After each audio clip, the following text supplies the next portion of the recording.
Fala, povo de Deus, estamos aqui com mais um episódio do SaraCast, né, Simon? Isso aí, vamos lá, vamos começar com força total. Estamos aqui com um convidado sobrenatural, querido, e você vai ficar surpreso aí. Fala pra nós, Simon.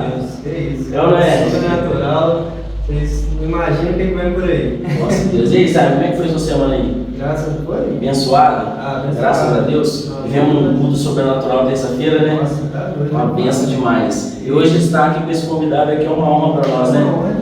É verdade. Com isso, faça as honras aí para nós aí. Estou eu aqui substituindo o Thiago, então eu tenho que fazer a função dele. É verdade. Pelo textinho, o dever de casa que a gente faz, né? O Thiago não está aqui, mas ele deixou uma marca aí para nós aí. Tá a trabalho, a Dai tá com um caso aí de enfermidade, mas nós estamos orando por ela. Faz parte aqui dos bastidores, né? Mas o projeto não para. Deus está na frente e vamos com tudo. Amém. Amém? Vamos lá então, vamos fazer o deverzinho de casa, né? Vamos lá. Com uma história de vida inspiradora, nosso convidado é um verdadeiro exemplo de como a música pode transformar vidas. Natural de Guarulhos, São Paulo, ele carrega uma bagagem gigante. Formado em publicidade e propaganda, ele também estudou cinema e audiovisual. Ele é um artista que transpõe as barreiras criativas e conecta pessoas por meio de sua arte. Fã de desenhos infantis, apaixonado pelo universo Marvel e um entusiasta de esportes, com uma queda especial para o futebol e skate. Esse homem de Deus traz uma visão única e autêntica para tudo que ele faz. Casado há 4 anos, ele não conquistou apenas o coração de Pérola Carolina, sua esposa, mas também o de milhares de pessoas com suas músicas, que já ultrapassaram fronteiras e tocaram vidas em todo o Brasil e no mundo. Além disso, é servo de Deus da Igreja One, onde encontra sua força e propósito. No episódio de hoje, ele nos convida a mergulhar em sua jornada, explorando o poder da música e as transformações que ela trouxe para a sua vida e histórias que marcaram sua caminhada. Prepare-se para uma conversa repleta de aprendizado e inspiração. Recebo com muito carinho nosso convidado de hoje, Eric Matias. Que isso! Meu Deus! Muito prazer estar aqui com vocês. E é isso aí, tamo junto. Prazer é nosso. Seja muito bem-vindo aí ao nosso SaraCast. Esse aqui é um podcast que vai levar a palavra de fé para todo o Brasil. Amém. Então, Eric, fala um pouquinho mais sobre a sua trajetória, a sua história. Nós queremos saber assim, um pouco mais, desde lá do início, o que você passou na sua infância, como foi a sua vida, a questão familiar, os seus familiares. Conta um pouquinho para nós da sua história. Tá. Cara, eu venho de uma família que não é um lar cristão, não sou nascido em berço cristão, mas eu tive uma criação muito boa, assim, dos meus pais, em especial a minha avó também, morava com ela em Guarulhos, e a minha avó da minha família foi literalmente a primeira pessoa a se converter, assim, a se voltar para Jesus. E eu nunca fui uma pessoa muito voltada assim para Deus, não. Nunca tive muito um coração meio voltado para isso. Apesar de ouvir falar de Deus sempre, né? A minha família não era evangélica, mas era católica, mas não era um católico praticante mesmo, assim. Então, era aquele tipo, né? Ouvia falar de Deus, mas não fazia ideia de quem era Deus, assim, na verdade. Só que depois que a minha avó ela se converte, eu devia ter, uns 7 anos, 8 anos mais ou menos. Depois que minha avó se converte assim, eu começo a ter um contato mais próximo com alguém que realmente era, crente de verdade, sabe? E a minha avó por parte de pai. Minha avó por parte de mãe. Minha avó por parte de pai já era crente, só que, como eu falei, não fazia ideia do que eram essas coisas, então nunca percebi algo assim na minha avó por parte de pai que me chamasse tanta atenção até aquele momento ali, né?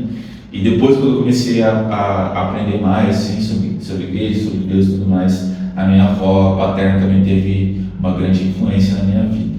E aí a minha avó, ela se converte e a partir dali eu comecei a ter contato com esse negócio de leitura das escrituras, oração. Minha avó orava comigo direto.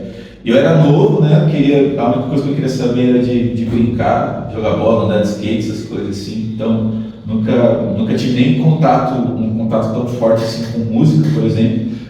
minha avó sempre olhava para mim e falou assim, ó, você um dia vai tocar na igreja, um dia você vai cantar na igreja. E aí eu lembro de um dia muito específico, assim, que minha avó, ela me presenteou com uma guitarra, ela falou, eu estou te dando essa guitarra aqui, porque um dia você vai tocar na igreja. E eu nem queria saber nada de igreja, assim. Eu só queria andar de skate. E meu sonho, na verdade, sempre foi ser skatista profissional. Esse era o meu objetivo de vida. Assim. Não, peraí, então, o que te incentivou a começar foi a sua avó, a sua inspiração? Foi a minha avó. A minha primeira inspiração, assim, até de Deus, de tudo, assim, porque quando a minha avó ela se converte, ela começa a ir para a Igreja da Graça, né? Então ela sempre, isso era um fato muito engraçado, porque minha avó me levava para a igreja e eu não gostava de jeito nenhum. O único motivo que eu ia era porque toda vez no final, tipo assim, acabava o culto, lá em Guarulhos, né, a gente passava em alguma loja de videogame e comprava algum jogo de videogame. Então eu sabia que se eu fosse na igreja com a minha avó, eu ia receber um jogo de videogame. Então tinha algo por trás do... Pois é, só que eu não imaginava o impacto que isso ia ter mais pra frente, né? Porque foram essas coisas muito simples assim, que minha avó fazia e ela nunca me forçou a absolutamente nada, assim, nada. E essas coisas simples de, tipo assim, só me levar na igreja, aí eu ouvia a pregação de tabela, ela não deixava eu dormir não, dormir ela ficava brava, que era sempre a quarta-feira de manhã, assim. E aí se eu não fosse pra escola ou tivesse de férias ou algo do tipo, eu sempre ia com ela. Até por ela ser idosa também, estava todo mundo trabalhando, então eu ia, ajudava nesse sentido também, de se algo acontecer com ela na rua, eu tô lá. Ali. E aí eu lembro que aos poucos, assim, eu fui aprendendo um pouco sobre quem era Deus. Eu via minha avó lendo a Bíblia o tempo inteiro, assim, orando o tempo inteiro. Via quantas vezes, assim, sei lá, eu chegava da escola ou ia brincar na rua, eu entrava dentro de casa, eu pegava minha avó, ou lendo a Bíblia dela ali, em voz alta, ou ela estava orando por cada filho, assim, tipo assim, cada filho, cada neto, e ela passava muito tempo fazendo isso.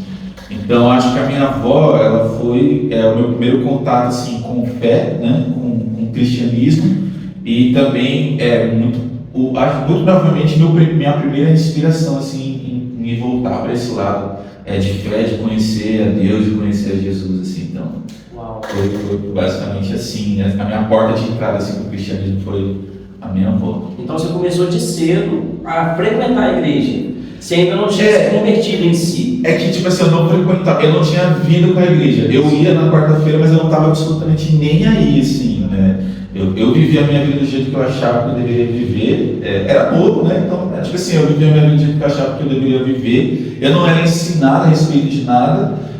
Como eu falei, a minha avó, as influências que minha avó ela causava era eu vendo ela fazendo, entendeu? O máximo que ela fazia era, tipo assim, é até engraçado, ela trazia várias vezes aquela revistinha do Graça Kids, e aí eu ficava lendo aquilo ali, eu achava legal os desenhos, às vezes ela trazia um CDzinho, aí eu assistia e tudo mais, então era basicamente por isso, sim, era o meu maior contato com o cristianismo na minha infância. Eu fui começar a frequentar uma igreja mesmo nos meus 14 anos. Só que isso eu estou falando de, tipo assim, eu tinha meus 7, 8 anos, essas coisas que a minha avó começou a acontecer. Então foi mais de, sei lá, 5 anos depois, 6 anos depois. E você é filho único? Eu sou filho único por parte de mãe, meus pais são separados, né? Separaram justamente nessa época também. E aí, por parte de pai, eu tenho um irmão de 12 anos. Mas vocês conviveram juntos, algo assim? Sim, a gente cresceu junto, assim. Eu já era mais velho, né? Mas a gente tinha muito contato. Até hoje a gente tem bastante contato, assim. Não tanto quanto eu gostaria, mas a gente tem. Qual que é a diferença de idade entre vocês dois? Meu irmão nasceu e tinha 14 anos. Você já tinha? Você é mais velho? Eu sou mais velho. Uau. Sou mais velho. Aí meu irmão nasceu e tinha uns 14 anos, mais ou menos. Então, entre 13 e 14 anos. Uau. E como é que é a convivência entre vocês? Cara, assim, a gente não é tão próximo como eu gostaria, justamente pela limitação de cidade. Hoje eu não moro mais na mesma cidade que eles, que são lá de Guarulhos também, que é a cidade, minha cidade natal. Então, tipo assim, é meio limitado a nossa relação por conta da distância, mas o contato é sempre o mesmo. Sempre quando a gente está junto é sempre a mesma coisa, como se a gente estivesse junto o tempo inteiro, assim, sempre. Como é bom a internet, né? A internet ajuda bastante para isso. Pois é. Loucura. Conta mais um pouquinho aí, o que acontece? O Simon falou aqui na introdução que você gosta de desenhos de super-herói, é verdade isso? Cara, assim, eu curto muito a parte mais da DC, algumas coisas da DC, assim, a DC Comics. Mas eu acho que isso tem mais influência de amigos da escola do que, tipo assim, mano, eu amo desenho, amo super-herói, assim. Não é uma parada que eu sempre, sei lá, desde criança eu tive apreço por isso, não. Assim, apesar de eu gostar muito de desenho, porque por memória afetiva, né? Minha mãe sempre gostou muito, então quando eu penso em desenho animado, eu sempre penso na minha infância, eu assistindo junto com a minha mãe, eu assistindo junto com meu pai, que era uma coisa que a gente fazia também.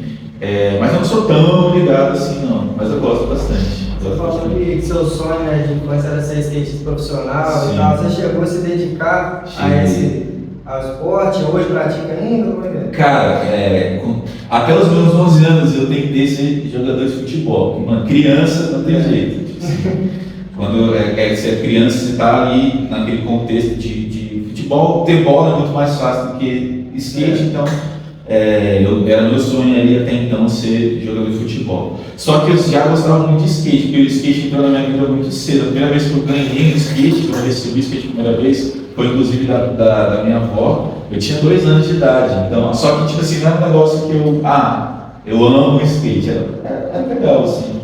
Só que a partir dos 11 anos ali, eu comecei a pegar o skate mesmo assim para andar, comecei a me desenvolver e tal. Aí tinha primo meu que andava junto comigo, os amigos da rua que andavam junto também. E a gente foi crescendo junto ali andando de skate, aí deu uns 2, 3 anos, eles foram parando, eu fui continuando. E eu andava direto, assim, andava de skate praticamente todo dia. Então, o skate inclusive era uma das coisas que mais me atrapalhava, assim, em relação a ir para a igreja, porque a igreja era do lado da pista de skate. Então, teve várias vezes que eu falei para minha mãe e minha avó que eu estava indo para a igreja, mas eu ia para a pista de skate. Assim. Esse até é um fato engraçado. Caraca, meu Deus. E se fosse para você escolher um personagem hoje, você falou que gosta mais da DC, né? Para representar você, mas voltado para o chamado de Deus, qual seria? Qual você usaria para difícil evangelizar? Difícil essa pergunta. Porque tipo assim, eu não associo muito essas coisas, não. Só gosta mesmo? Tipo assim, não é um gosto meu, tipo assim, eu vou chegar em casa, eu vou assistir alguma coisa da DC. Ou sei lá, eu tenho vários, sei lá, gibis ou coisas assim. Eu não sou muito dessa hora. Eu gosto, mas eu não sou tão inteirado assim, não. Entendi. Verdade que você tem mais cara de skatista que de jogador. Não, gente, jogar bola é um bagulho que eu já deixei faz tempo. Isso aí já existi desde quando era moleque. Então, a sua jornada começou bem novo, né? Aos 7, frequentando a igreja. Sim. Quando foi o momento que você teve o encontro verdadeiro com Deus? Qual foi esse momento? Cara, eu tinha 14 anos, eu lembro disso muito bem fresco assim na minha mente. Um primo meu, o meu primo por parte de pai, né? Ele e o irmão dele se converteram numa igreja lá em Guarulhos, e eles sempre me faziam convite e tudo mais, até o dia que eu decidi ir com eles, sim. E aí eu lembro que eu fui a primeira vez e eu gostei, tipo assim, porque a igreja da Graça que minha avó ia, não tinha, pelo menos eu não tinha contato com jovem nenhum, acho que tem jovem, né? Mas eu só não tinha contato com os jovens de lá. E o culto que eu ia com a minha avó, que era da quarta-feira de manhã, obviamente não ia ter jovem lá, era geralmente senhoras de idade, assim. E eu ter visto outros jovens, assim, me identifiquei muito. E aí eu, tipo assim, eu fui o primeiro culto, eu achei legal e tal. Aí eu fui o segundo, gostei. No terceiro culto, eu já estava lá na frente chorando e tudo mais. Mas a minha experiência de conversão mesmo, eu acho que isso foi em 2011, né? Que eu comecei a frequentar essa igreja assim, com mais consciência do que eu estava fazendo, né? Ouvindo também o evangelho e tudo mais. Cheguei aí com um encontro com Deus de lá, foi muito importante para mim. Mas eu creio que a minha conversão ela se dá mesmo em 2013, no final de 2013. Não sei se vocês já ouviram falar do movimento Dunamis. Naquela época tinha o Dunamis Pockets, lá em Guarulhos, na que era, eles faziam grupos dentro das universidades. Eu não era universitário ainda, mas eu tinha vários amigos que eram, e a galera da minha igreja também era universitária e teve contato com essa galera do Grunes Pockets. E aí eu fui para esse Pockets e lá, naquele dia, acho que foi uma das vezes que eu mais tive consciência de pecado e de conversão. Eu acho que naquele dia eu, tipo assim, cara, isso aqui é o que eu quero pro resto da minha vida, assim. Foi nesse dia. Assim, foi uma noite específica, a gente estava lá, e não foi muito uma experiência mística, apesar de ter sido também, mas foi mais uma questão de consciência, tipo assim, eu quero viver para Deus o resto da minha vida. Tipo assim, isso foi o que aconteceu comigo assim, naquele dia.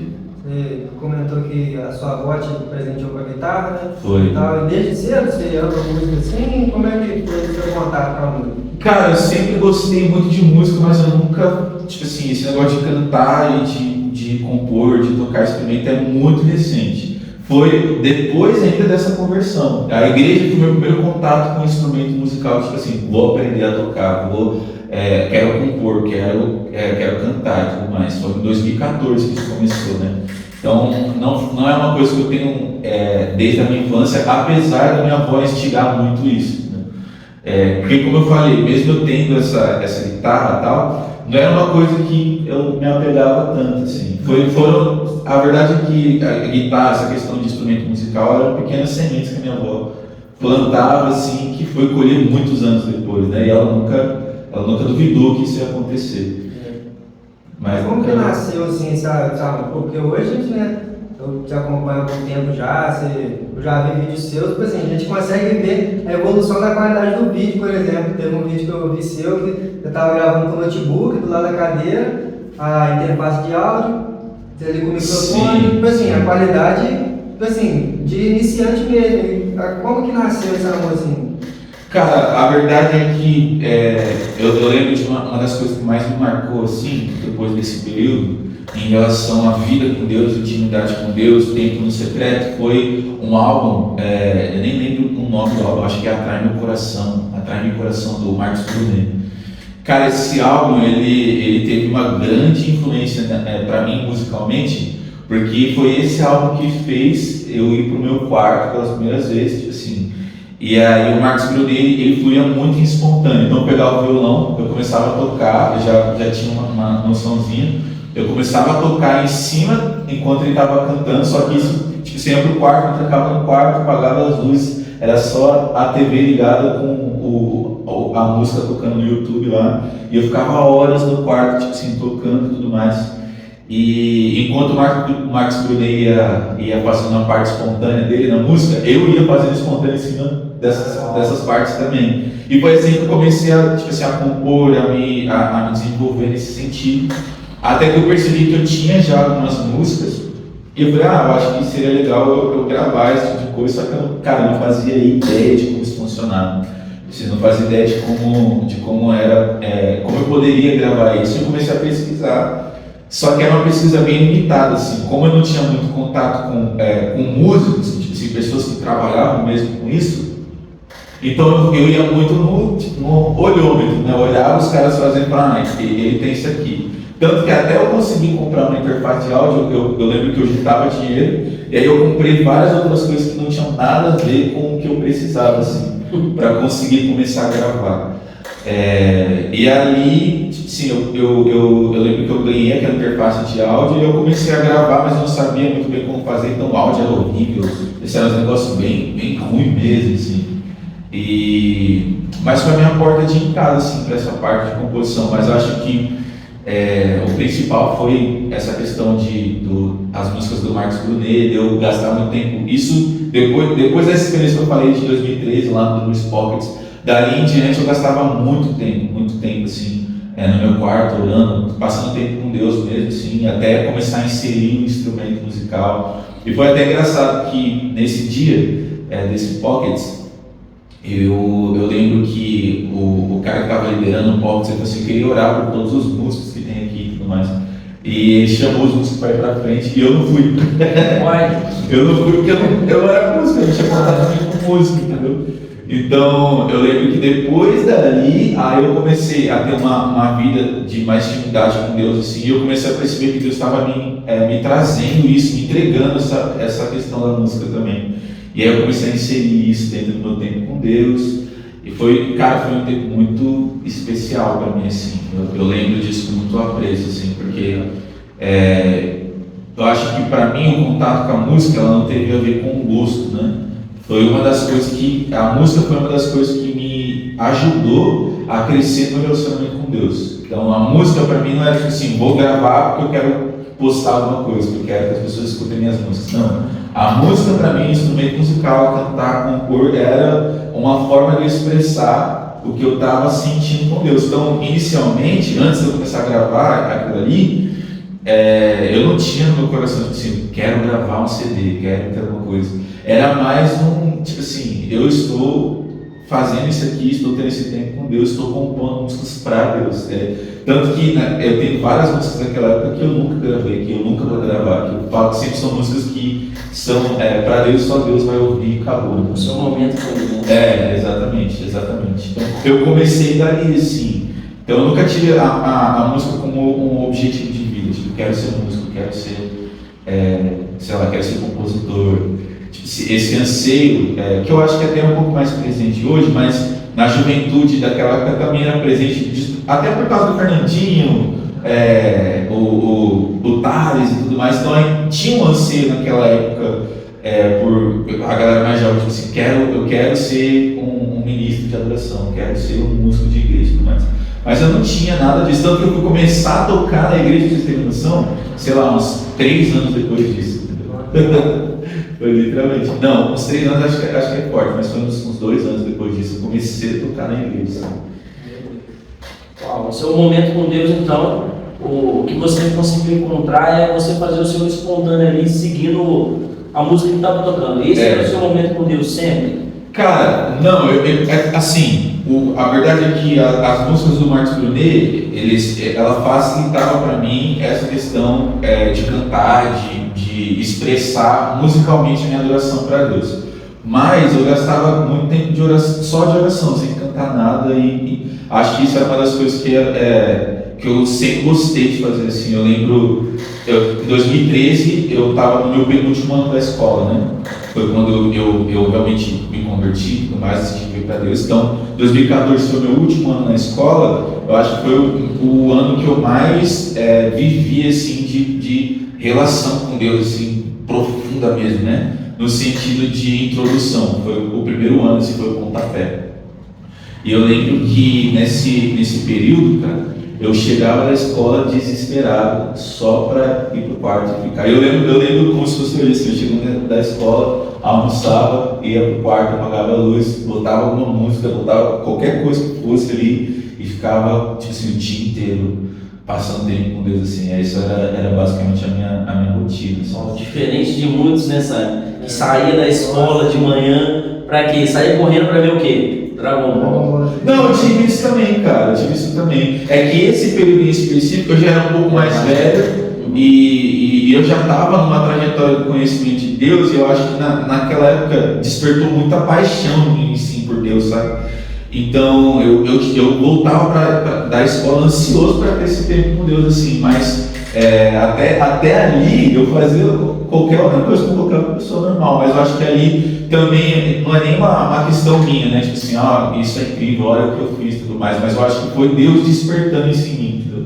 Deus provocando essa paixão, provocando essa fome em mim naquele período. Eu acho que ali foi o pontapé de toda a minha história com Deus, assim.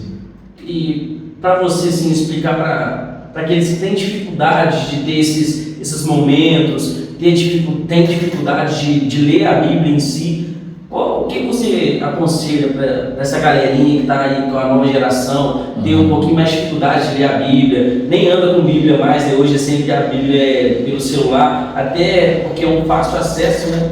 O que você aconselharia esse povo que ainda não consegue ter essa facilidade?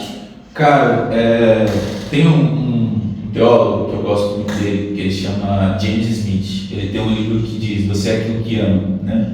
E nesse livro ele vai falar muito a respeito de liturgia, né? E o que são liturgias? Liturgias são hábitos que moldam os nossos amores, né? Então, às vezes a gente pensa que a gente precisa fazer alguma coisa para Deus só quando a gente começa a amar aquilo ali. Então, tipo assim, agora que eu amo muito oração, eu vou gastar 12 horas de oração no meu dia. E isso não é uma realidade. A verdade é que na nossa vida cristã, a gente vai gastar muito mais tempo fazendo as coisas para Deus e com Deus contra a nossa vontade do que o contrário. Porque a verdade é que quando a gente começa a fazer essas coisas com Deus e para Deus, assim, por exemplo, a gente começa a separar um tempo em disciplina de oração, a gente não vai sentir nada no começo, cara. Essa é a realidade. Ou em algum momento a gente vai parar de sentir. Só que o que vai fazer a gente permanecer? Aquilo que a gente está fazendo vai gerando algo em nós, vai gerando paixão, vai gerando zelo em nós, porque a gente precisa entender que esse anseio por Deus, essa fome por Deus, ela não é uma coisa que, sei lá, eu tenho por mim mesmo. Assim, eu tenho muita paixão por Jesus e porque eu tenho paixão por Jesus, então eu vou buscar Ele. Eu acho que é justamente o contrário. Deus provoca a paixão em mim, Deus provoca essa fome em mim, né? Eclesiastes vai falar que Deus colocou um anseio no coração do homem pela eternidade, né? Então a verdade é que quando eu começo a fazer esse tipo de coisa, eu estou só respondendo a algo que Deus está provocando em mim. E essa disciplina da oração, a leitura da palavra também, ela vem mais de uma questão de tipo assim, eu entendo que eu preciso, é uma necessidade minha. Eu não estou fazendo isso só porque eu quero fazer, porque às vezes eu não quero fazer, mas eu sei que eu preciso fazer. E a verdade é que o nosso Deus escolheu se fazer conhecido por meio de um livro. Então, a gente não tem muita opção. Se a gente quer conhecer a Deus, a gente ama realmente a Deus, assim, a gente precisa das Escrituras, a gente precisa de oração. E o que eu acho mais incrível nisso tudo é que o próprio Deus provoca isso em nós. Então, em algum momento da sua vida, Deus vai fazer isso com você. Então, igual esse exemplo que eu dei de 2013, eu estou falando de 2 anos depois que eu já estava frequentando a igreja de forma cívica e consciente. Eu estava ali por minha própria vontade, entendeu? Mas só depois de 2 anos, praticamente, isso acendeu em mim, essa paixão acendeu em mim. Não foi, tipo assim, eu não fiz nada diferente para isso acontecer, entende?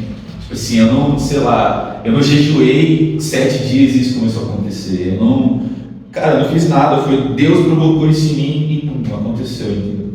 Nada começa no extraordinário, sempre começa Exato. com a semente, igual uma semente, né? Para o fruto crescer, você começa ali com a semente, planta a semente, Sim. rega, Sim. vai trabalhando naquilo até o fruto brotar, né? Então, nada começa no extraordinário, começa ali, a oração começa na carne, depois vem o Espírito, não é isso? Eu creio que, sim, essa questão da vida, espiritualmente falando, ela é algo que Deus provoca em nós, é um trabalho 100% de Deus. Porque às vezes a gente pensa tipo assim, eu sou muito interessado em Deus e eu tipo assim, quero buscar Deus e tudo mais. Mas um ateu pode ser interessado em Deus só a título de história, entendeu? Só a título de entender o que a Bíblia fala a respeito de Deus. Isso não quer dizer que ele ama Deus, isso não quer dizer que ele conhece a Deus de verdade, entendeu? Então esse conhecimento de Deus, o conhecer de Deus, ele parte principalmente de um desejo de Deus de se revelar a nós. O desejo de Deus de se revelar, ele precede a nossa vontade de buscar a Deus, entende? Então, eu não tenho vontade de buscar a Deus, então eu vou orar para que Deus se revele a mim, porque quando Deus se revela, é impossível que a gente não corra em direção a Ele, que a gente não busque conhecer Ele, busque amar Ele. Isso é impossível de acontecer. A revelação de Deus ela é a base da vida cristã, assim. Você poderia falar que a grande maioria das suas músicas, ou todas, não sei, são fruto desse momento seu devocional? Como que funciona assim sua composição? Tá. Algumas delas sim, são frutos de períodos devocionais, assim, mas boa parte delas, ou elas vêm de sala de oração, a gente fazendo um turno de oração junto, em comunidade, ou são frutos de eu estar pensando alguma coisa, ou sei lá, ruminando alguma coisa na minha mente que eu li na Bíblia, ou estudei, principalmente nessa parte de estudo, assim, eu acho que geralmente quando eu gosto muito de algum assunto, eu começo a estudar muito aquele assunto, aí surge alguma música nesse sentido, assim. Então acho que vem dessas três coisas, né? O estudo das escrituras, a sala de oração e momentos meus com Deus devocionais. Você falou da sala de oração, a gente vai chegar lá que eu tenho uma dúvida sobre ela, mas antes da sala de oração, como que a One entrou na sua vida? Assim, quem te ligou a One, quem te ganhou, né? Cara, é engraçado porque essa história vai meio que se conectando. Esse Pockets que eu falei de 2013, uma das pessoas que lideravam esse Pockets era a Ana Machado, que hoje é a esposa do Henrique Machado, que é um dos pastores do One. E naquela época eles nem se conheciam ainda. Então, eu sempre falo para ele brincando assim, cara, eu conheci a Ana antes de eu conhecer você até. E aí eu lembro que no ano seguinte a gente começou a ficar mais próximo, e aí eu conheci o Henrique, inclusive, no ano seguinte, porque um amigo meu, o Roca, ele também foi nesse box, ele já conhecia a galera do Dunamis, inclusive conhecia a Ana Machado e tal. E aí eu lembro que a gente, acho que isso foi uns 2 anos depois, na verdade, 2015. Eu lembro que a gente decidiu começar uma marca de roupa, assim, vamos fazer uma marca de roupa e tal. Aí a gente, vamos tirar as fotos pra gente começar a postar, divulgar e tudo mais. Aí eu falei, mano, quem que a gente pode chamar? Aí ele, tem a Ana e o namorado dela, o Henrique e tal. Chama, vamos ver se a gente consegue tirar essas fotos com eles e tal. E a gente chamou, e nessa época foi a época que eles também estavam entrando no One, em 2014, 2015.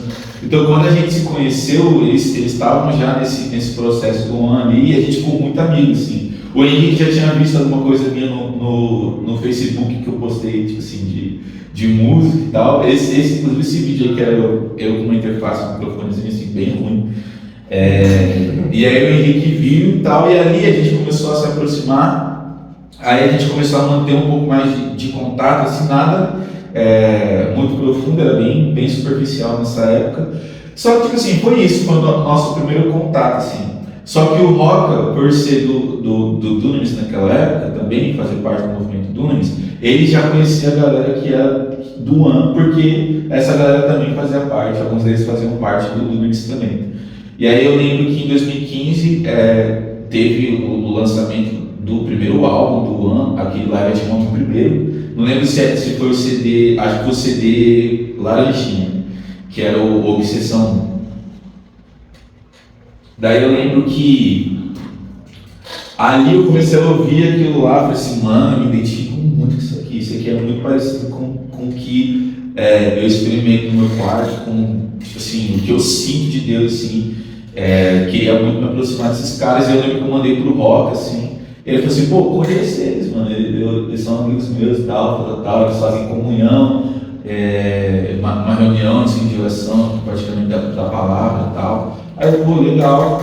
E aí eu lembro que em 2016, no começo de 2016, assim, eu estava em um período de transição, que eu senti de Deus, assim, de transicionar de uma igreja para outra comunidade. Então, a primeira igreja foi a igreja onde eu comecei a caminhar com Jesus, onde eu me converti e tal. Eu senti de me movimentar, né? Eu senti esse direcionamento de Deus de transicionar para uma outra comunidade. Só que até então eu não sabia para onde eu ia. Na minha cabeça era, tipo assim, vou para a comunidade da galera do Dunamis, que na época era Monte Sião, né?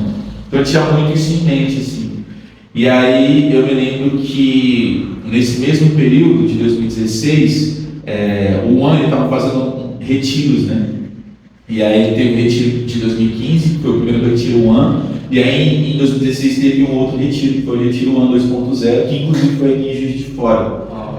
E aí eu lembro que eu, tipo assim, conversei com o Rock, assim, mano, eu queria muito ir e tal. Nessa época a gente já estava na faculdade, eu e ele, a gente fazia faculdade na Uninove, lá em São Paulo, e a gente liderava um Pockets junto, inclusive.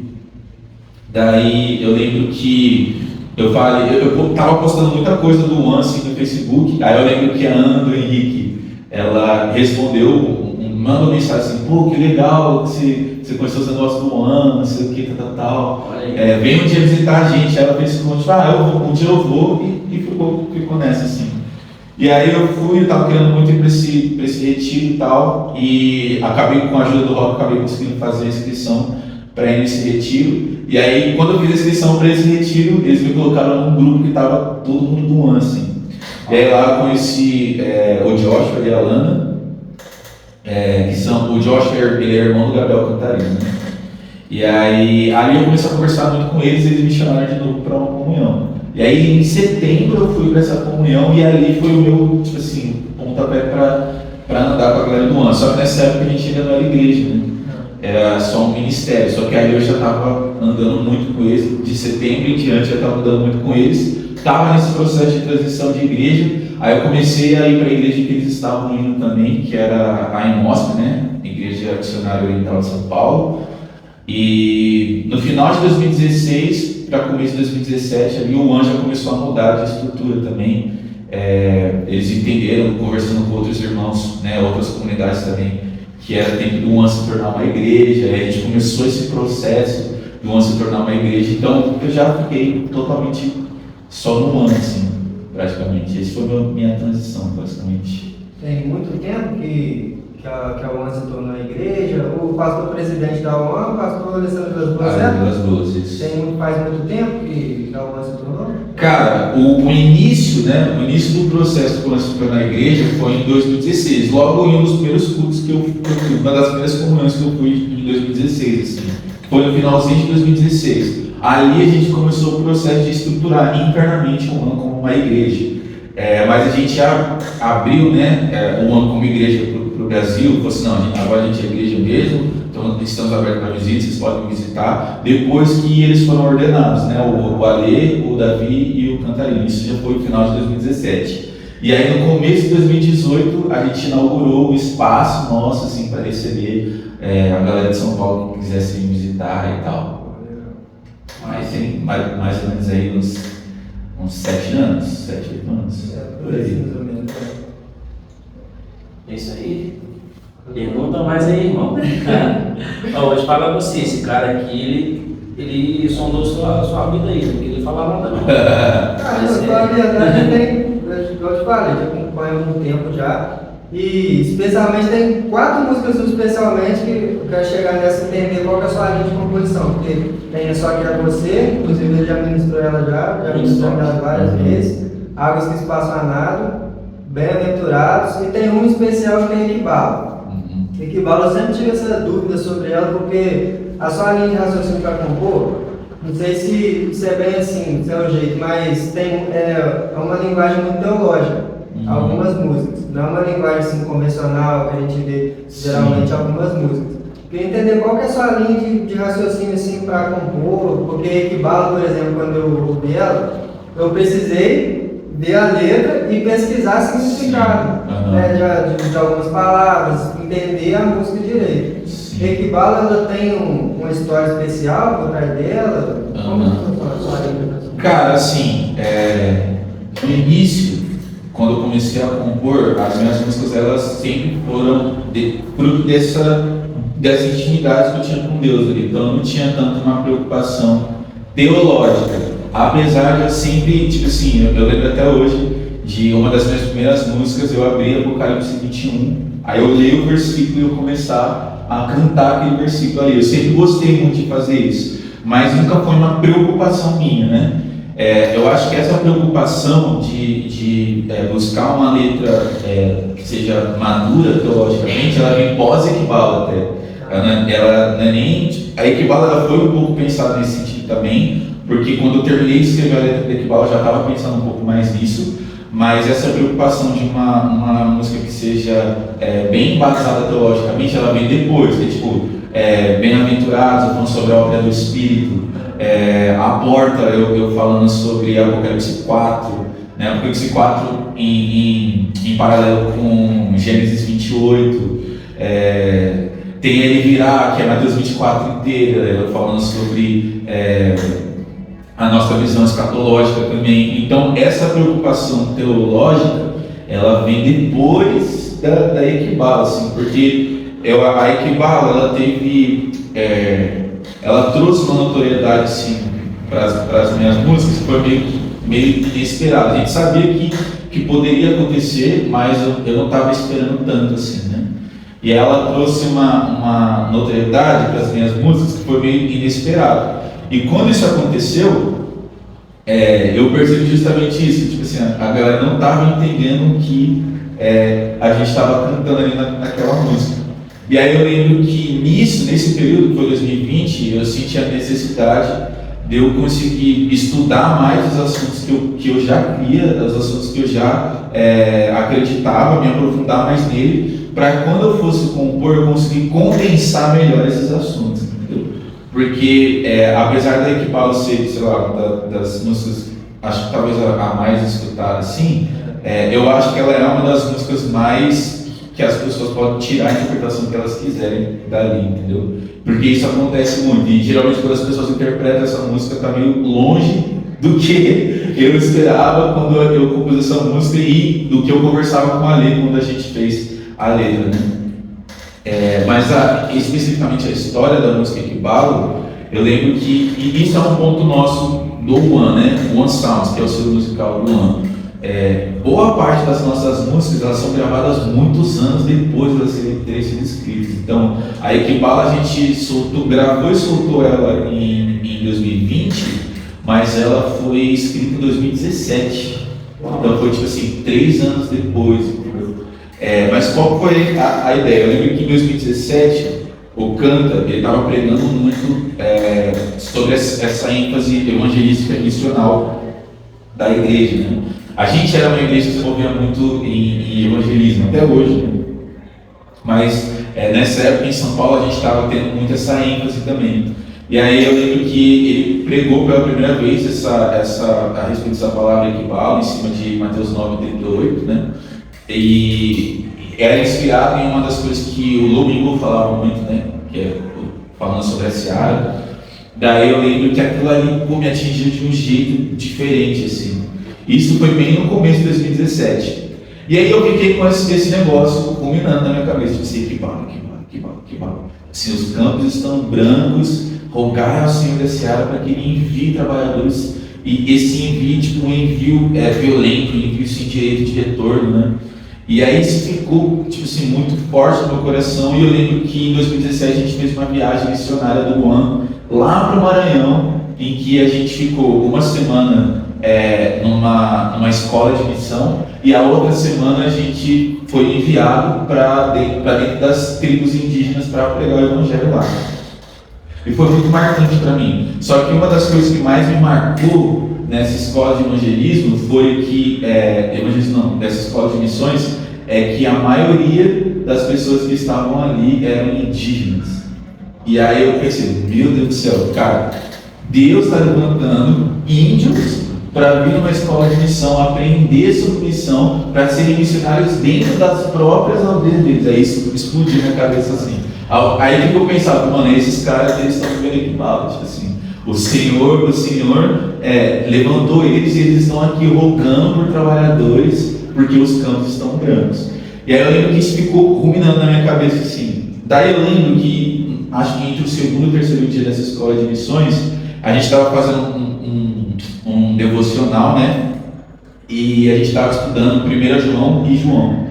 E aí eu lembro de ler assim, João 1 e 1 João 1 e tal. E aí eu parei naquele verso, né, de que o verbo se fez carne e habitou entre nós, no final de João 1. Final não, né? Um dos versos de João ali, no começo da introdução. E aí eu lembro assim, caraca, o verbo habitou entre nós. E aí eu fui ler o original da palavra, que era uma coisa que a gente fazia muito naquela época, assim. E esse original, ele tinha a ver com esse ato de tabernacular. Tabernacular não é um verbo, né? Eu que usei esse negócio, mas eu fui ver, tipo assim, a intenção daquela palavra, ela parecia com isso, né? Se a gente fosse definir uma palavra, seria tabernacular, né? Fazer tabernáculo. E aí eu lembro que eu fiquei com isso na cabeça, tipo assim, ele veio tabernacular entre os seus.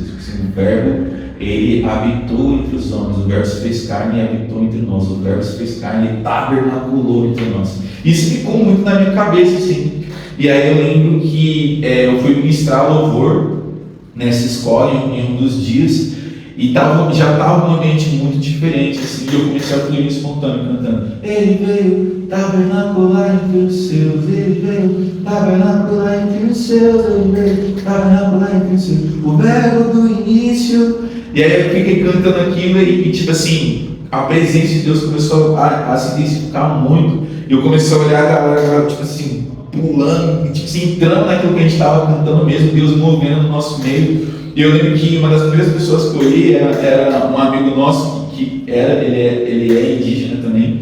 E aí eu vi ele fritando assim, aí eu lembrei Equibalo. Aí eu comecei a ficar, Equibalo! E mano, aí tipo assim, cara, virou basicamente a música da escola de missões naquela época ali e tal. Porque começou a mexer muito com a gente assim. E aí eu lembro que eu voltei, e logo depois dessa escola de missões a gente teve um retiro nosso do ano. E aí eu toquei essa música no retiro também, esse trecho que a gente tinha. E aí eu lembro que em uma das pregações do canto, o canto também estava falando sobre a terceira onda. Aí eu, caraca, a terceira onda tipo assim, de missões, a terceira onda do Espírito, mover do Espírito sobre nós. Mano, isso é incrível. Cara, acho que isso tem a ver com o que a gente está falando na música. Eu estou falando que, tipo assim, Jesus ele veio tabernacular, ele veio habitar entre nós, ele vai voltar novamente antes desse retorno de Jesus. A gente vai ter a pregação do Evangelho em massa, por isso que nós precisamos julgar o Senhor da Seara, para que ele envie trabalhadores e tal. Aí eu, cara, eu acho que esse tema da terceira onda também tem tudo a ver. E aí a gente colocou isso lá no retiro mesmo, a gente colocou esse trecho também. E até então ficou só nisso. E aí em 2020, eu e o Ale, a gente conversando assim, que a gente ia gravar essa música junto. Aí a gente sentou e compôs o resto assim, no início da música. E foi basicamente isso, assim, a história dessa música. Assim. Mas só depois dela que eu comecei a ter mais uma preocupação teológica. Assim. Eu quero que minhas músicas sejam bem embasadas teologicamente. Apesar de sempre gostar de compor em cima de trechos da Bíblia, assim, isso sempre foi o que eu fiz. Eu pegava um versículo, ao invés de eu tentar, sei lá, traduzir esse versículo de forma poética, eu só cantava literalmente o versículo. Se você for ver as minhas músicas que vêm depois daqui, você vai perceber que a maioria delas são assim, né? E essa mudança você fez por conta de você querer filtrar e traduzir melhor para o povo da igreja entender mais, ou foi por conta das críticas? Cara, foi um pouco por conta de querer que as pessoas entendessem mais, mas eu acho que o principal foi uma ênfase que Deus estava dando para mim inicialmente em 2020, assim. Eu lembro de um dia do Senhor, tipo assim, eu entender que era tempo de eu me dedicar ao estudo, assim, da palavra de Deus mais a fundo, teologicamente. Então, foi meio que só uma, como posso dizer, uma consequência, entendeu? Conforme fui estudando mais, as músicas foram ficando mais embasadas teologicamente, assim. Então não foi muito por conta das críticas, não. Foi mais, acho que, por conta dessa necessidade que eu senti mesmo. Tem, como eu falei, tem algumas músicas suas que tem uma linguagem mais teológica e tal. Quando você sai assim para ministrar em outra igreja, em outro lugar, você tem o costume de pegar essas músicas mais teológicas que o pessoal tem uma dificuldade mais de entender e ministrar elas em outros lugares, ou tem um set list, por exemplo, não, esse aqui é mais aqui para o ano, o pessoal já conhece, ou você leva essas muito boa essa pergunta. Cara, isso é muito interessante, porque aí já entra num assunto que eu acho muito importante falar também. Porque já teve vários lugares que eu fui ministrar, e aí eu terminava, as pessoas vinham falando assim, pô, só faltou você tocar Equibalo, pô, só faltou você tocar tal música e tudo mais. E eu acho que isso vem muito de uma mentalidade de que aquele músico que está ali, ele não é simplesmente um ministro. Ele é um artista que as pessoas gostam de ouvir, então eles estão te chamando para ouvir as suas músicas. E durante muito tempo, cara, principalmente quando a maioria das minhas músicas não eram gravadas ainda, eu não tocava direito as minhas músicas assim. Primeiro porque as pessoas não conheciam, segundo porque eu achava que tipo assim, o ambiente não estava pedindo essas músicas e tal.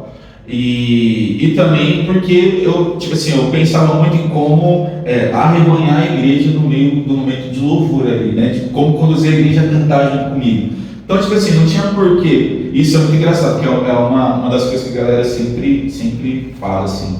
Pô, você vê que não tocou Equibalo, não sei o quê. Só que algumas músicas minhas, tipo Equibalo, Ele Virá, por exemplo, eu tenho a sensação de que essas músicas, elas são músicas para momentos específicos. Então, tipo assim, às vezes as pessoas me chamam para um culto de domingo, nem um ano a gente toca Equibalo no culto de domingo, entendeu? E todo mundo sabe o que a gente está cantando. Por quê? Não é congregacional. Essa música ela não foi feita para ser congregacional, entendeu? Ela não é uma música que visa a igreja inteira cantar ela. Ela é uma música sobre um tema específico, falando sobre uma coisa específica que a gente canta em momentos específicos, entende? Então, eu sempre, quando eu vou ministrar em algum lugar, hoje eu tenho um pouco dessa preocupação de cantar um pouco mais as minhas músicas também, mas eu olho entre as minhas músicas quais são as músicas que elas vão ser de mais fácil entendimento das pessoas, quais fazem mais sentido em uma congregação e quais eu vou conseguir conduzir a igreja a adorar a Deus, que é o meu objetivo, entendeu? Tipo assim, o meu objetivo de estar em algum lugar não é fazer uma apresentação, né? Não estou ali fazendo show, entendeu? Eu estou ali para ajudar a igreja a gente ministrar junto a Deus. Então, se eu sair de lá e isso não acontecer, eu vou ficar frustrado. Mesmo que tipo assim, eu cante todas as minhas músicas, mesmo que a galera saia de lá feliz, tipo assim, cara, foi muito legal, ele tocou Equibalo, ele tocou Águas que se passam nada, ele tocou Ele Virá, isso aqui é incrível. Só que o meu objetivo não é uma apresentação, entendeu? É legal isso porque as pessoas acham que entendem que a apresentação para fazer um show, e não é. Igual você falou, o negócio é estar ali para ministrar, adorar a Deus, entregar o seu melhor para Deus. Então, a igreja ela tem que ter esse entendimento, né? Ela tem que ter esse entendimento. Não, ele não está aqui só para agradar a igreja, agradar o povo de Deus. Está aqui para agradar a Deus. Sim, exato. Eu acho que isso talvez seja uma das coisas que eu mais tenho pensado, assim. E eu acho que a verdade é que o mercado gospel ele acaba atrapalhando um pouco nesse sentido, porque querendo ou não, quando você é um músico, né, você começa a gravar suas coisas e postar, automaticamente você se torna um artista. Isso é inevitável, né? O problema não é você ser artista, né? O problema não é você se considerar um artista, porque todo mundo que trabalha com arte é artista, seja ele cristão ou não, né? Então, o problema em si não está nisso. O problema é quando você se trata e você é olhado como um objeto, tipo assim, como posso dizer, uma coisa que só vai atrair as pessoas, que só vai levar a gente para a igreja, um objeto de entretenimento, ponto. Entendeu? Se eu só me enxergo como essa pessoa, tipo assim, eu vou lá, eu vou cantar as músicas que todo mundo gosta, porque as pessoas vão ficar felizes comigo, vai ser incrível, o pastor do lugar vai me chamar de novo, vai ser incrível. Fui lá, fiz o que tinha que fazer, saiu todo mundo feliz, tal. Tipo assim, e o ministrar a Deus, onde que fica, entendeu? Tipo assim, e o tocar o coração de Deus, onde que fica, e o verdadeiro louvor, onde que fica, entendeu? Eu acho que a gente não pode trocar esse privilégio de ministrar a Deus através das nossas canções pelo entretenimento, né? Então, nessa parte da administração aí, eu tenho que perguntar, né? A gente também ministra louvor e eu me identifico muito com o estilo de vocês, seu, Alessandro das Boas e tal. Porque eu já vi diversos tipos de ministros. Tem ministro que chega ali e prega, praticamente, né? Aí, né, fala, conduz de uma forma. O seu estilo do Alessandro, eu reparo que é um estilo mais espontâneo. Vocês estão ali e tal, com o instrumento, e vocês começam, assim, a orar em cima da melodia. Colocam uma melodia em cima da oração de vocês. Como, assim, na sua visão, o que é o papel do ministro de louvor ali? Na sua visão, assim. Cara, de modo geral, eu acho que o papel principal do ministro de louvor é se tornar inútil no momento de louvor. Tipo assim, qual que é o meu êxito como aquele que está conduzindo a igreja em louvor? A igreja não precisa de mim, porque a gente já chegou em um lugar onde a igreja está ministrando a Deus, né? Se a gente chegou ali, eu fiz o que precisava, não preciso fazer mais nada. A partir desse momento aqui, eu desfruto da presença de Deus, assim como a igreja está desfrutando. Entendeu? Então, claro, tipo assim, a gente precisa de um caminho até chegar ali, então por isso das canções congregacionais, mas no momento onde a gente percebe que a igreja ela já está ministrando a Deus ali, e tipo assim, eu não quero ser um imbecil do que está acontecendo, entendeu? Eu não quero ser alguém que vai vetar o que Deus está fazendo no meio da igreja, e eu não quero ser alguém também que vai forçar uma coisa que não está acontecendo, entende? Então, esse nosso estilo mais espontâneo, ele surge também dessa necessidade, tipo assim, eu não quero atrapalhar aquilo que Deus está fazendo.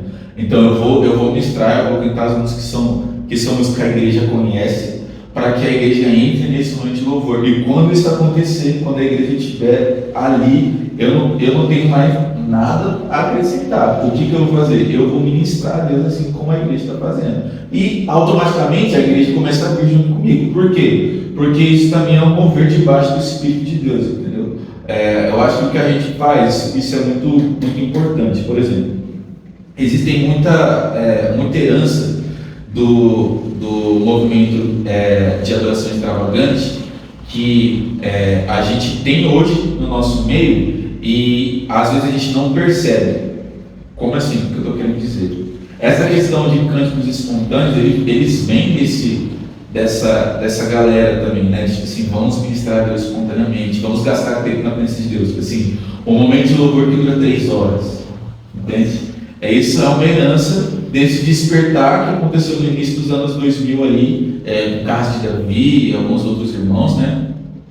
E junto com esse despertar, essa herança do despertar, veio outras coisas também que eles falavam e ensinavam muito nessa época, tipo o profetizar através dos instrumentos, o profetizar através das músicas e tudo mais. Então, por exemplo, hoje, isso é muito engraçado, né?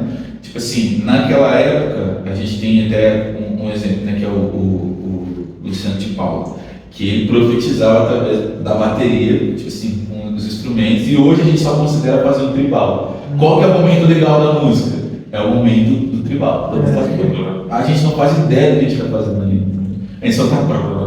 Porque é legal, porque é o momento de ápice da música, só que, tipo assim, o momento que esse tipo de coisa estava acontecendo, na época do movimento de adoração extravagante, eles estavam fazendo aquilo com consciência de que eles estavam ministrando a Deus, profetizando através dos instrumentos, né? Então, eu acho que a gente precisa recuperar um pouco disso também, né? Entender o porquê a gente está fazendo as coisas que a gente está fazendo. Porque a verdade é que quando a gente percebe isso no meio da massa, tudo se torna muito automático. Assim, eu vou fazer porque é o que todo mundo está fazendo, ou eu vou fazer porque as pessoas que eu tenho como referência fazem desse jeito. Então, os bateras que eu tenho como referência, eles fazem esse tribal, eu vou fazer, mas eu não vou fazer porque eu tenho consciência de que eu estou profetizando, eu estou liberando algo através do som que eu estou fazendo. Não, eu vou fazer porque a pessoa que eu não tenho como referência está fazendo, entendeu? Tem que ter esse discernimento, né? Não é somente um ministro que está ali cantando na frente, que está tomando a frente ali, porque o ministro tem que estar ali mais sentado, mas tipo assim, todos os instrumentistas têm o seu momento de ministrar, como você falou, né? Então, mas não é da forma automática, mecânica. Sim. É o seu momento com Deus, na hora que você sentir. E tipo assim, os ministros, no caso, os instrumentistas, a própria liderança do louvor, eles têm que também ter esse entendimento. Será que esse é o meu momento? Vai, Deus está fazendo. Deixa fazer, irmão. Deixa fluir, deixa Deus tocar. Sim, eu concordo muito com isso. Eu concordo, por exemplo, a gente precisa ter ordem, a gente precisa ter excelência. Mas todas essas coisas, elas servem à presença de Deus, né? Elas não servem para a gente enxugar a presença de Deus, para a gente sugar a presença de Deus. Elas servem ao momento da presença de Deus. Né? Até porque Deus sabe o momento certo. Falou, é agora, filho. Vai. Sim. E... verdade. Sim. Eu penso assim também. Loucura. Mas vamos dizer, manda tempo? Manda abraço, não. Tipo assim, a gente passou um pouquinho, né? Mas eu, voltando um pouquinho lá atrás, porque não começou assim, nos trabalhos deles. Como foi o início da sua ministração? Como foi o primeiro passo, a primeira vez que você estava ali de frente no altar da igreja, com aquela multidão te olhando? Foi fácil, foi difícil? Como é que é aquele friozinho na barriga aconteceu?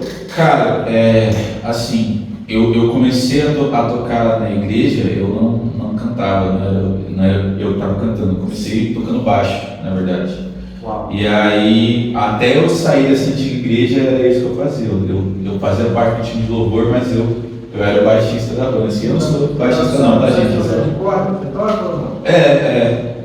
E eu não sou baixista não, eu só tinha um pouco de noção básica ali e ia suprir a gente no momento, e não tinha mais ninguém, então eu acabava fazendo assim.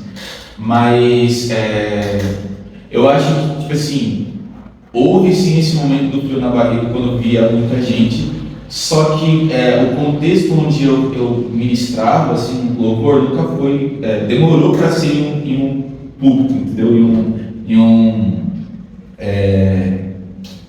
Como é o nome daquilo, meu Deus do céu? Às vezes minha cabeça dá um branco. Em um palco. Demorou para acontecer num palco, entendeu? Até acontecer num palco, eu já ministrava várias vezes em sala de oração que tinha gente. Em um culto caseiro, no caso do Juan, né, que fazia muito isso.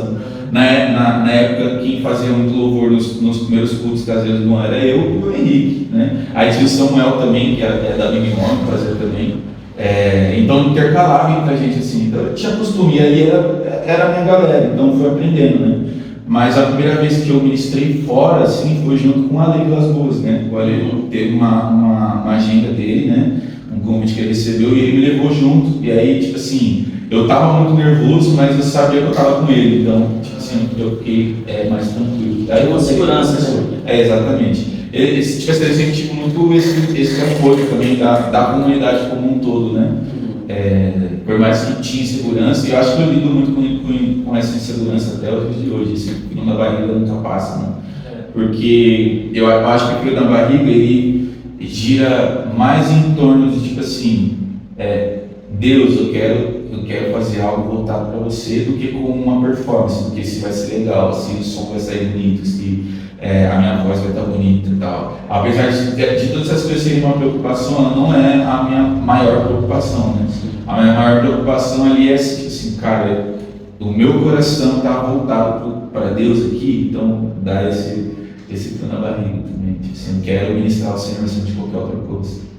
É muito importante também a gente falar como é que é a preparação antes disso. Você acha como que é a sua preparação antes desse momento? Porque muitas das pessoas acham que é só subir no altar, subir no palco e fazer. Não, tem uma preparação, lógico que tem as técnicas, aquecimento vocal, essas coisas, mas voltado para o ministério, qual que é a sua preparação? Cara, tirando essa parte da técnica vocal, eu acho que eu discordo um pouco dessa questão da preparação espiritual para se estar no palco. Eu vou explicar o porquê.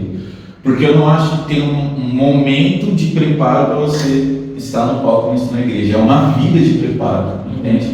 Então, se eu só oro, se eu só jejuo, se eu só leio as escrituras, para eu estar pregando, para eu estar fazendo um momento de louvor, terão louvor, tocando na igreja em canções ali, eu estou completamente errado, entendeu? Eu estou usando Deus. Então, se a minha vida, eu não tenho isso na minha vida, não faz nem sentido eu estar ali, entendeu? Então eu discordo um pouco dessa visão de assim, você precisa se preparar para estar acima do altar. Não, você precisa viver esse preparo que a gente fala que precisa acontecer para o altar, você precisa viver a sua vida inteira, entendeu? Então eu não oro para estar no altar, eu oro porque eu preciso nutrir a minha vida com Deus, eu preciso ter relacionamento com Deus, eu quero conhecer Deus, eu amo a Deus. Então esse é o motivo de eu fazer as coisas, né? Você serve muito para os estrelas, né?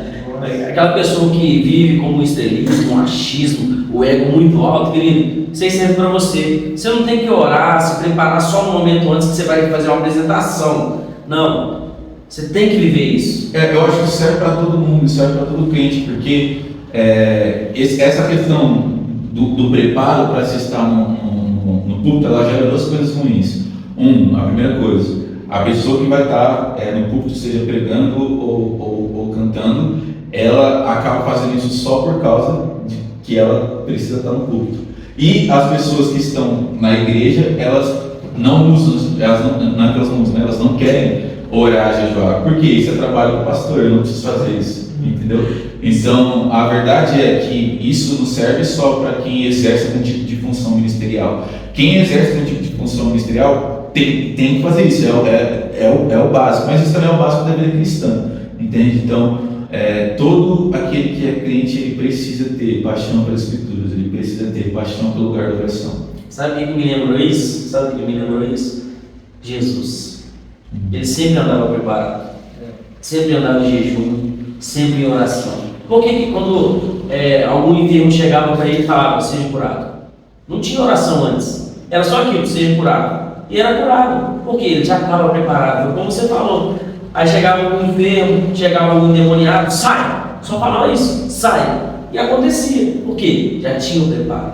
Não ia preparar, calma aí que eu vou orar primeiro, me preparar para depois fazer o milagre. Não, você tem que andar preparado para já, no momento, já acontecer. Sim. A verdade é que eu gosto muito de falar sobre esse assunto, esse é um dos assuntos que eu mais gosto de ensinar também, que é a respeito da oração, assim, né?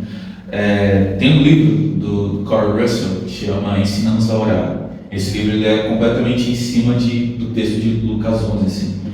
E a introdução do livro, o Carl Russell ele fala o seguinte, né? Que os discípulos, eles estavam com Jesus ali, já tinha um tempinho, e eles já tinham visto Jesus curar, eles já tinham visto Jesus fazer milagres, já tinham visto água virando vinho, já tinham visto um tanto de coisa. Só que quando eles vão para Jesus, eles falam assim, eles não falam, mestre, ensina a gente a curar, mestre, ensina a gente a cantar, mestre, ensina a gente a fazer sinais e maravilhas. Eles não fazem essa pergunta nunca acontece nas Escrituras, mas eles vendo tudo aquilo que Jesus fazia, eles chegam para Jesus e falam assim, mestre, ensina-nos a orar. Eu acho que essa é a base da vida cristã, assim. Nós não sabemos como orar, e nós precisamos que Jesus nos ensine, entende? E isso é para todo mundo, não é só para alguém que exerce algum tipo de função ministerial. Aquele crente que deseja ter vida com Deus e andar com Deus, ele precisa de vida de oração, vida de leitura da palavra. Precisa, não é uma coisa que é negociável.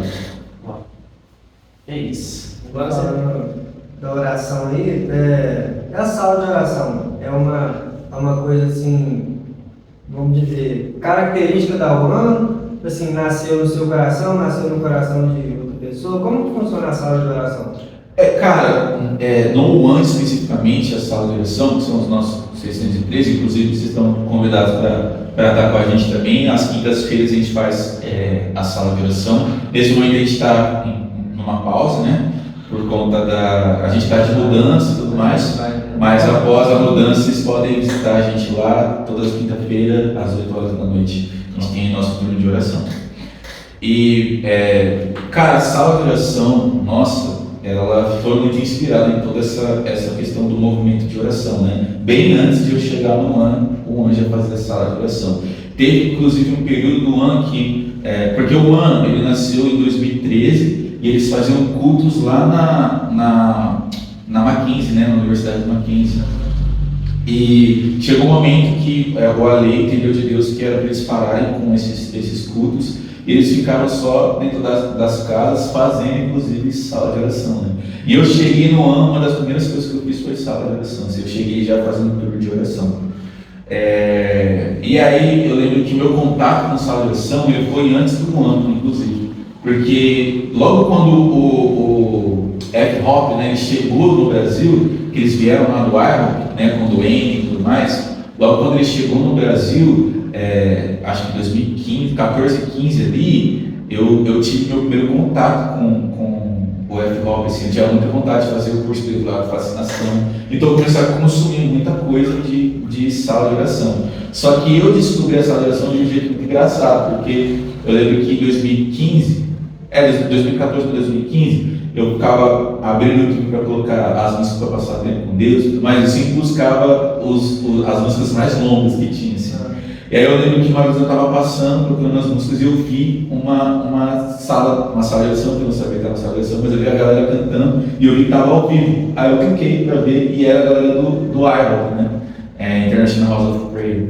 E aí eu comecei a assistir aquilo ali, aí depois descobri o F-Hop, comecei a acompanhar muitas coisas do F-Hop, comecei a estudar um pouco sobre casa de oração também, sala de oração.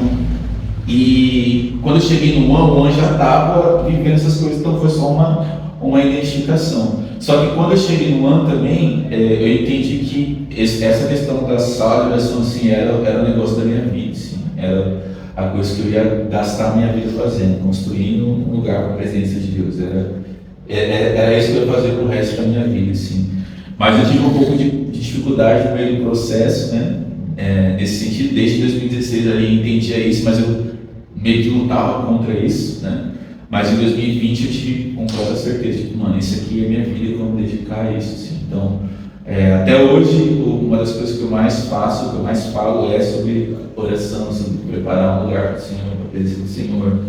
E foi a partir disso que a gente foi se desenvolvendo no ano também. E foi bem progressiva a nossa compreensão sobre sala de oração também.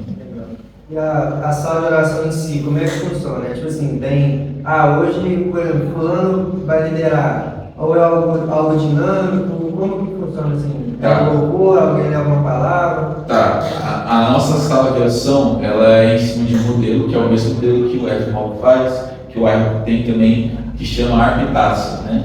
Esse modelo de Arpitácia é inspirado em Apocalipse 5:8, que vai falar que os anciãos e os anciãos e os querubins, né, os seres viventes, tinham em suas mãos harpas e taças, que são as orações dos santos.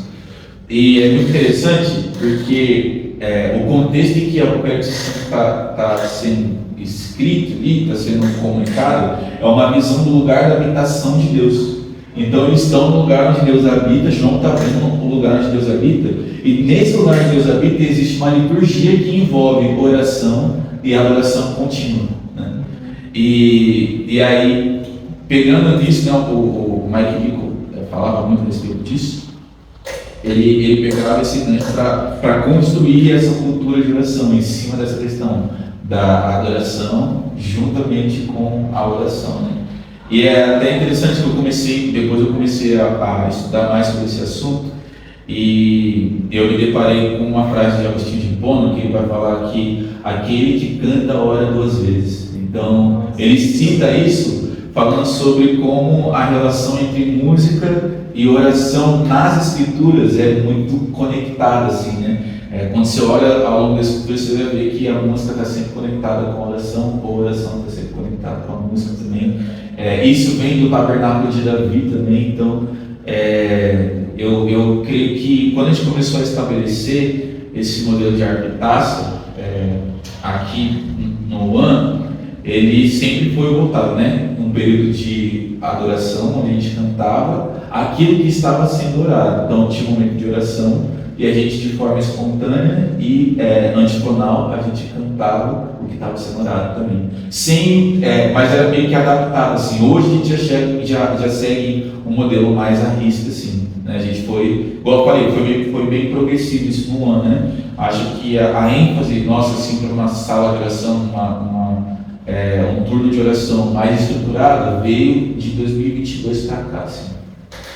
Ele falou que, né, esse é um momento de oração e depois o espontâneo em cima da oração. Já aconteceu, tipo assim, você tá lá com o violão, conduzindo a sala de oração e alguém ali do meio de vocês que não tem nada a ver com música, não é relacionado com música, Deus entrega um refrão para ele, alguma coisa, um verso, alguma coisa assim, e esse verso que Deus entregou para essa pessoa que não tem nada a ver com a música, acaba virando uma música? Tem alguma música sua relacionada assim? Cara, isso nunca aconteceu, porque a gente tem uma ordem, né? Tipo assim, a gente estabeleceu uma ordem, tipo assim, um jeito de se fazer, é um modelo, então a gente precisa seguir aquilo ali. E existe gente liderando esse turno de oração, né? Que no caso seria o líder do turno.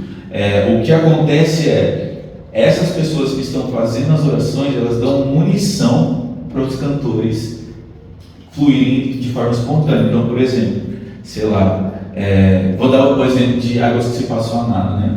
Olhando para o modelo antigo que a gente fazia no ano de sala de oração, que também era um arpitácio, mas era bem adaptado e bem limitado, a música Águas que se passam a nada surgiu nesse contexto. Eu lembro que eu estava fazendo em 2016 uma sala de oração junto com esse meu amigo que eu acabei de citar, o Rocker, e ele começou a ler Ezequiel 47, ele estava lendo a respeito do Rio de Deus, assim, E aí eu lembro que enquanto ele lia e orava em cima de Ezequiel 47, eu tive a sensação, assim, foi uma experiência mística, assim, eu tive uma sensação de como se tivesse água subindo no lugar onde a gente estava ministrando, assim, como se a gente estivesse entrando dentro desse rio de Deus, assim. E aí quando ele terminou de orar, eu comecei a cantar: águas que se passa nado, rio pelo qual podia se passar andando. E foi isso, tipo assim, foi construindo uma música, entendeu? Então, as pessoas que estão orando, seja quem for ali, elas dão essas munições para quem está cantando também. Com muita facilidade, né, velho? Sim. Tipo assim, a pessoa que já tem essa conexão com Deus, que Deus dá o dom de compor, né? Porque eu já tentei fazer isso. Uhum. Eu já tentei. Eu já orei a Deus, falei: Deus, me dá esse dom para poder louvar a Ti, compor música para o Senhor, louvores para o Senhor.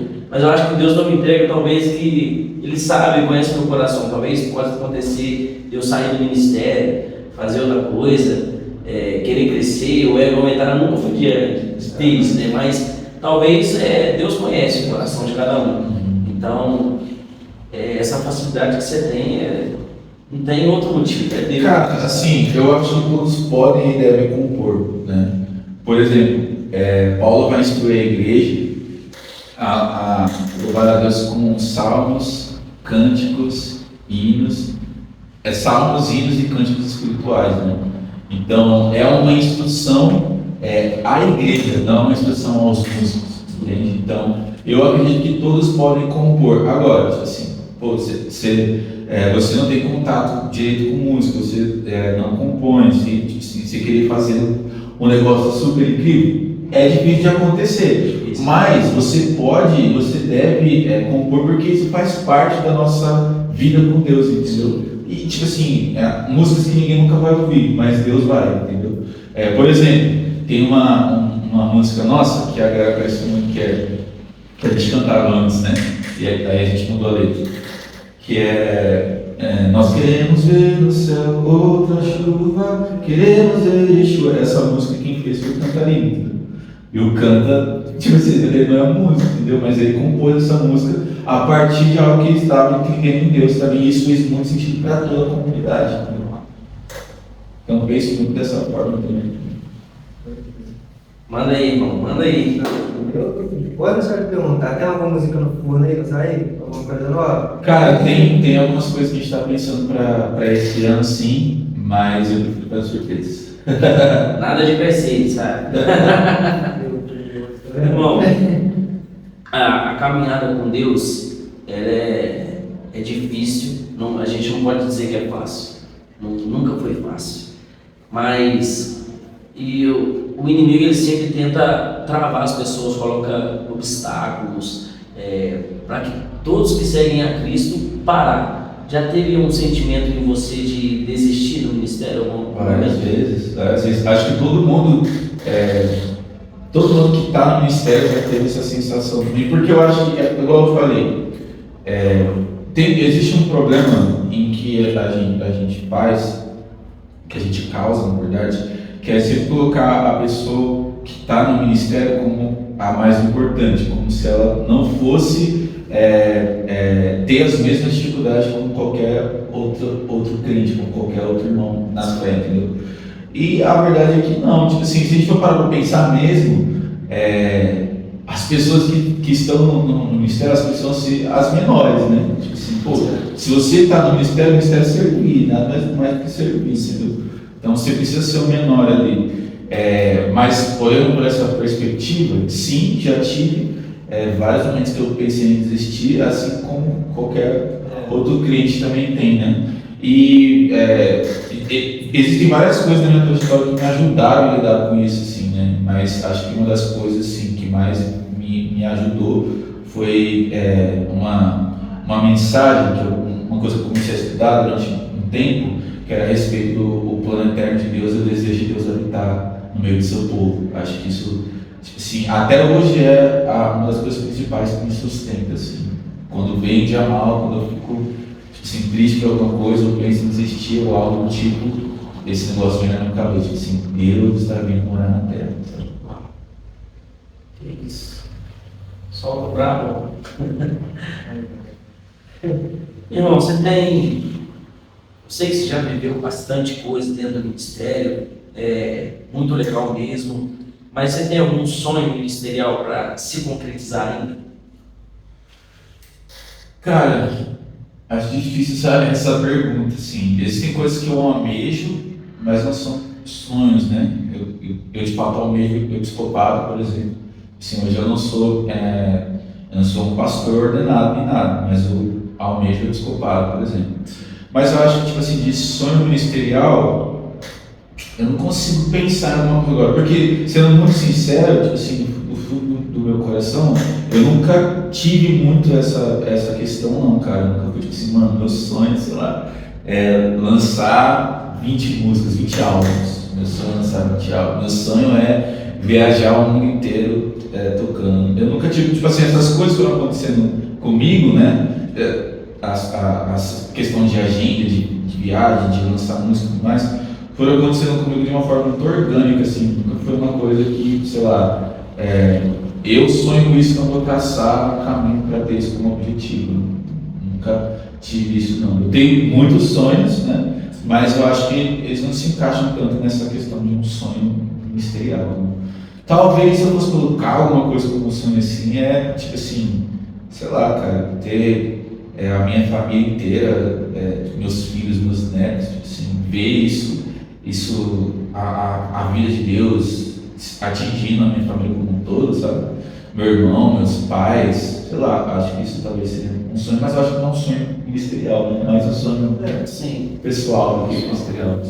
Essa questão de agenda, por exemplo, como que você vê essa parte? Porque você é o pastor presidente aqui de São Paulo, aqui de fora, não? Não. Hoje eu faço parte do time de pastores de igreja caseira, né? De líderes de igreja caseira, aqui em Juiz de Fora, mas a gente tem o presbítero local, que é o Anderson Lima, né? Que ele era do Rio, aí ele veio para cá e ele é o presbítero local aqui em Juiz de Fora. Entendi. Então, vamos supor, como que você vê essa questão da agenda? Porque tem lugares que vê de uma forma, às vezes, algumas igrejas não concordam muitas vezes do ministro de louvor local se desvincular e começar, tipo assim, às vezes é convidado, vai no ministro de um lugar, ministro do outro. Como que você consegue conciliar isso? Como que funciona isso? Cara, a minha prioridade sempre vai ser a igreja. Sempre vai ser a igreja. Tipo assim, eu, sendo muito sincero, acho difícil da gente acreditar e acho ruim quando a gente dá voz para algum ministro itinerante que não tem uma vida saudável de igreja local. Tipo assim, para mim, não, de verdade, não faz o menor sentido o cara que viaja 27 dias no mês, que tem 31 dias, ele congrega quando, entendeu? Não, ele não está congregando quando ele vai numa igreja, ele não faz parte. Onde fica o discipulado, onde fica a corrupção de pecados? Quem te embasa, quem que cuida de você, entendeu? Então, eu acho que isso é uma coisa que a gente sempre teve no ano como prioridade. A igreja local sempre vai ser a nossa prioridade.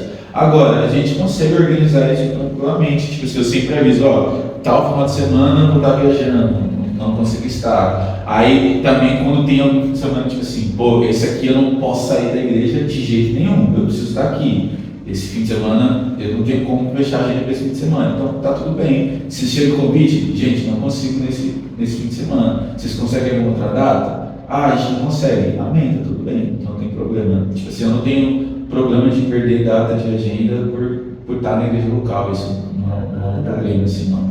Eu acho que isso é muito herança, assim, até do Ale, assim, pra gente, né? Porque o Ale viveu isso muito mais frenético que a gente, né? O Ale viajou o Brasil, o mundo praticamente, né? Então ele viveu muito disso, e quando a gente começou, logo no nosso início, ele ensinou muito pra gente a respeito disso, né? Então acho que isso não é uma preocupação hoje. Você já tem por exemplo, a sua banda ou é o pessoal ali da igreja? Não, eu tenho uma banda que anda comigo. Eu tenho uma banda que sempre anda comigo. Sempre quando eu viajar, é a mesma banda que me acompanha. São todos da Anjos de Fora? Não, um deles é do Anjos de Fora e os outros são de outras igrejas. Lá do Rio, sou carioca. Meu Deus, que isso? Só história louca, né? O Igão tá só ali aproveitando, de camarote. Deus, que isso?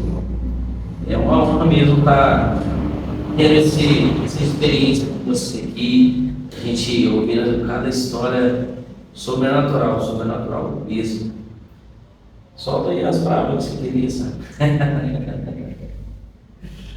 Cara, minhas dúvidas, assim, acredito que, assim, esse bate-papo foi bem produtivo. Acredito que eu consegui entender, porque, assim, como eu falei, eu já acompanho vocês há um tempo, então eu tinha algumas dúvidas da questão de composição, né, como vocês enxergam, né, a composição, o evangelho e tal. Acredito que eu consegui tirar essas dúvidas, acredito que foi bem produtivo o pessoal que está vendo também. Com certeza. Também eu gostei bastante desse bate-papo. Eu não sou muito de ter esse segmento de conseguir ver muitas pessoas, igual o Simon. O Simon já é antigo de igreja, Simon já. Eu não vou condenar a quantidade de tempo, não, para não falar a idade do Simon, né? Mas eu tenho convertido também, tem 5 anos, aqui na Sala Nossa Terra mesmo, numa única congregação. E, tipo assim, eu tenho pouco conhecimento de músicas em si, eu estou aprendendo um pouco agora, mas o que você trouxe aqui para mim agregou muita coisa. E, tipo assim, eu vou tirar proveito do que você passou aqui e implantar nas minhas ministrações. Domingo a gente está na escala já. Domingo estamos na escala. Querido, ó, você que está aí, vem para o nosso culto aqui às 18 horas, domingão aí. Temos a Arena Jovem também, no sábado, né, sábado? Então, querido, vem para cá, cola com a gente. Está muito convidado, Eric, para estar aqui conosco também, sábado às 18, domingo também às 18 horas. Vai ser sobrenatural. Domingo também tem às 10 da manhã, né? É isso aí. Vou conversar com o Bispo Giovanni também, ele vai assistir o podcast, conversar com ele, conseguir agendar um dia para ele estar aqui. Com certeza, vai ser uma honra a gente conseguir ouvir o Eric aqui ministrando para nós. Vai ser sobrenatural. Se der um espacinho pra gente também ministrar, né? Junto com ele vai ser uma honra demais. Meu Deus. Obrigado por ter aceitado esse convite. Na hora que o Simon falou que você aceitou, eu não vou segurar aqui não, mas nós ficamos muito felizes. Que legal. Eu vou te confessar que por nome assim eu não lembro. Não lembro muita coisa. Alguém falou, aquela música, como é que é? Como é que é o nome da música? Só quero você. Você viu? Eu tinha falado, eu esqueci. Só quero você. Mesmo assim, eu vou pesquisar. Pesquisei, só quero você. Caraca, nós ministramos essa música já. Eu fiquei muito feliz. Falei, cara, primeira vez que eu vou conversar com uma pessoa, um cara que é importante no ministério, que tem bagagem, tem isso tudo, né? Cara, muito obrigado mesmo por essa oportunidade. Muito obrigado. Vou confessar que eu nem sabia que foi um tempo que você estava morando em Juiz de Fora. Eu fui olhando seu Instagram assim e tal, aí você lançou uma caixinha de pergunta lá, alguém te perguntou, como está sendo a vida de Juiz de Fora? Eu falei, não é possível. Aí foi até uma pergunta lá que te perguntaram qual eram os horários de do culto, você lembra? Eu perguntei. Aproveitou também. Vou ter que ir lá. Mas já teve um convite aqui já particular, direto. Quinta-feira nós estamos lá. Quando voltar, né? Na verdade. Voltar, a gente está no período de pós. Porque a gente está mudando de espaço agora também. Aí quando a gente mudar de espaço do nosso local de reunião novo, aí volta a sala de oração. Tá? Você fala com o Simon tem seu contato. A gente na verdade tá no Saracast, depois eu ganhei o contato. Então, aí fechou. Gente, então encerramos aqui mais esse episódio sobrenatural. Querido, compartilha, comenta muito aí nesse vídeo. Manda para os seus familiares, manda para os seus amigos, manda para o seu chefe do trabalho, manda para o seu amigo da escola, da faculdade, manda para todo mundo, porque isso daqui não é para nós, não é para mim, não é para o Simon nem para o Eric. Isso daqui é para engrandecer o reino de Deus. Meu Deus, é forte demais essa. Que é isso? Meu Deus. Obrigado aí pelo seu Tamo junto, gente. É um prazer. É isso aí. Lembre-se, quem está em Cristo não vive por acaso, vive por um propósito. É isso aí, tamo junto, fechou. Senhor Jesus, nós te agradecemos por esses irmãos, agradecemos por esse projeto que eles estão fazendo. Senhor, nós te pedimos para que a sua presença nos conduza nesse momento, que a sua palavra ilumine o nosso coração, que esse projeto ele esteja dentro da sua vontade, daquilo que o Senhor deseja de nós. Nessa tarde, Senhor, em nome de Jesus, nós te agradecemos por essa oportunidade. Amém. Amém.